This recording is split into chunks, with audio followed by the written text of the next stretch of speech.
Hello everyone, welcome to the channel simple teaching learning. हम book कर रहे थे क्रिएटिंग एन इंक्लूसिव स्कूल, जो कि बीएड के सेकेंड ईयर में है। इसका फर्स्ट यूनिट के दो पार्ट्स हम ऑलरेडी कर चुके हैं। आज हम स्टार्ट कर रहे हैं यूनिट 2, जो कि है चिल्ड्रन विद डाइवर्स नीड्स। इसका first topic children with diverse needs, ठीक है, जो विविध आवश्यकताओं वाले बच्चे होते हैं। मतलब कि वो बच्चे जिनको अपने रोज़मर्रा के काम करने के लिए कुछ स्पेशल चीज़ों की ज़रूरत पड़ती है, ठीक है। उन they need something special, some special help और some special equipments to do daily life things. Okay, तो इसको स्टार्ट करते हैं। इसमें सबसे पहले क्या है?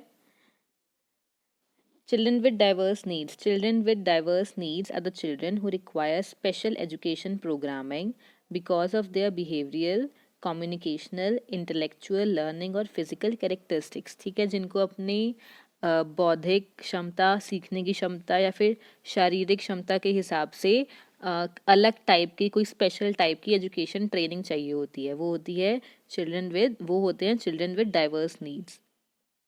ठीक है।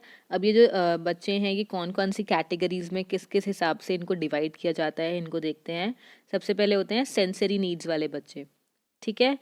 इनमें कौन कौन से होते हैं? Hearing, visual and physically challenge. ठीक है, जिनको सुनने में प्रॉब्लम होती है, जिनको देखने में प्रॉब्लम होती है, या फिर जो फिजिकली चैलेंज्ड होते हैं, जिनको शारीरिक रूप से कोई प्रॉब्लम होती है।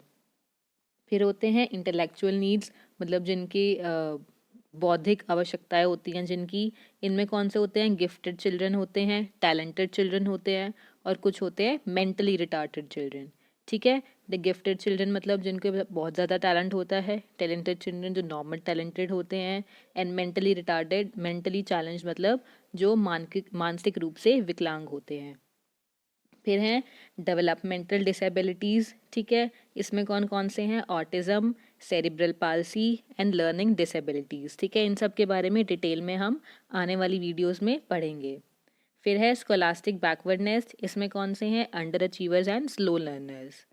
फिर हेल्थ प्रॉब्लम्स जैसे कि epilepsy, diabetes, asthma etcetera.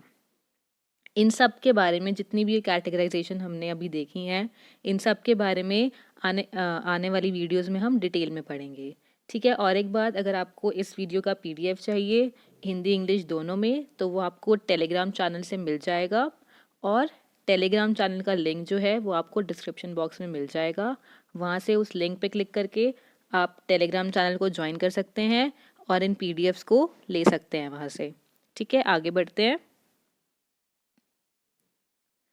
Characteristics of children with diverse needs. ठीक है, अब जो जिन बच्चों की डाइवर्स नीड्स होती हैं, जिनको स्पेशल नीड्स होती हैं, उनकी क्या क्या कैरेक्टरिस्टिक्स होते हैं।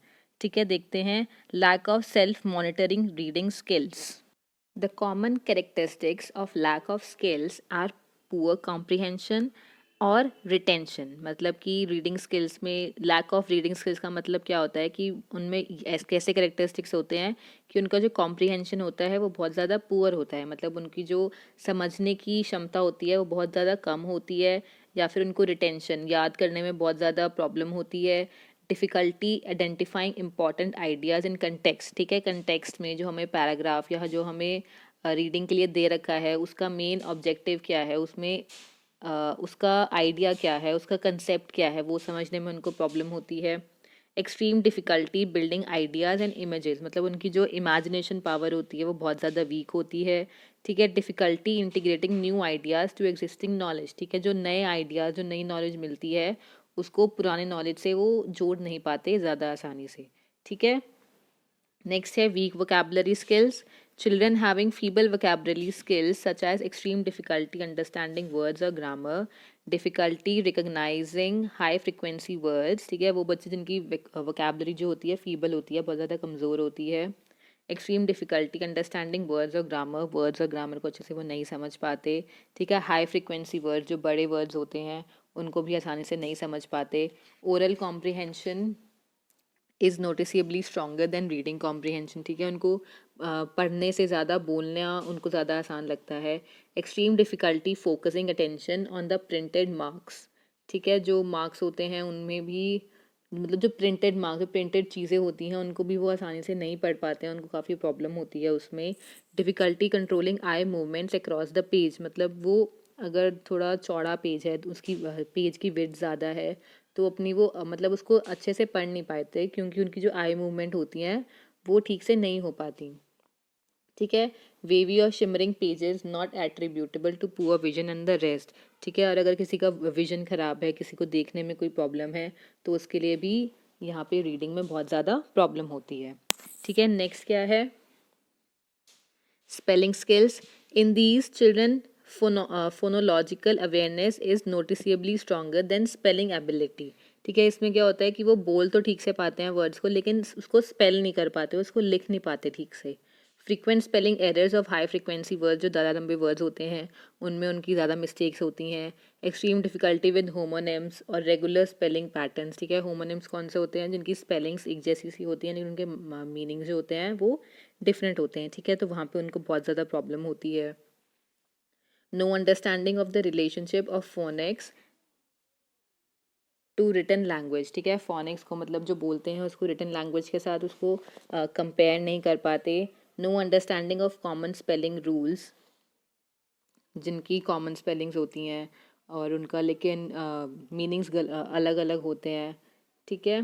कॉमन स्पेलिंग्स में मतलब ये नहीं कि बिल्कुल सेम टू सेम स्पेलिंग, मतलब उनका प्रोनाउंसिएशन जो होता है वो सेम रहता है, लेकिन उनके जो मीनिंग और स्पेलिंग्स होते हैं वो डिफरेंट होते हैं, तो वो इनमें भी बहुत ज़्यादा कन्फ्यूज़ हो जाते हैं। ठीक है। नेक्स्ट है written expression skills. Poor writing fluency, unable to compose complete grammatical sentences, उनकी जो ग्रामर होती है बहुत ज़्यादा कमज़ोर होती है, अच्छे से सेंटेंस नहीं बना पाते। ठीक है। रिटन जो इन्फॉर्मेशन होती है उसको अच्छे से गेन नहीं कर पाते, उनकी राइटिंग बहुत ज़्यादा ख़राब होती है। पुअर अलाइनमेंट, मतलब अगर वहाँ पे लाइंस आपको गिवन नहीं है, अगर प्लेन पेज है तो वो उस पर स्ट्रेट लाइंस में नहीं लिख पाते। इनएबिलिटी टू टेक नोट्स और copy information from a book और द बोर्ड, बोर्ड से लिखने में उनको बहुत ज़्यादा प्रॉब्लम होती है, बुक से लिखने में भी प्रॉब्लम होती है। Oral expression is noticeably stronger than written expression, इसमें भी ये है कि उनको बोलने लिखने से ज़्यादा बोलना आसान लगता है। ठीक है। Next, oral language skills. Disable children have inability to hear small differences between sounds, मतलब अगर कोई जो वर्ड्स हैं एक जैसे से साउंड करते हैं तो वो उन दो वर्ड्स को डिफ्रेंशिएट नहीं कर पाते। ठीक है। तो ये हो गए ओरल लैंग्वेज स्किल्स। नेक्स्ट है mathematical skills. In these children have poor mathematical fluency, difficulty memorizing multiplication table, difficulty identifying multiples और फैक्टर्स एंड सो ऑन, मतलब उनको मैथ्स में बहुत ज़्यादा परेशानी होती है, वो टेबल्स नहीं लर्न कर पाते हैं। ठीक है। जो मल्टीपल्स और फैक्टर्स HCF LCM वगैरह निकालते हैं उनमें भी उनको बहुत ज़्यादा परेशानी होती है। नेक्स्ट क्या है, poor basic calculation skills. Disable children have difficulty understanding word और एप्लीकेशन प्रॉब्लम्स, जो वर्ड प्रॉब्लम्स होती हैं मैथ्स में या फिर साइंस में जो वर्ड प्रॉब्लम्स होती हैं उनको वो बड़ी आसानी से नहीं कर पाते। Poor understanding of mathematical concept, mathematics के जो कंसेप्ट होते हैं, डिफरेंट फार्मूलेज होते हैं, उसको वो अच्छे से नहीं समझ पाते हैं।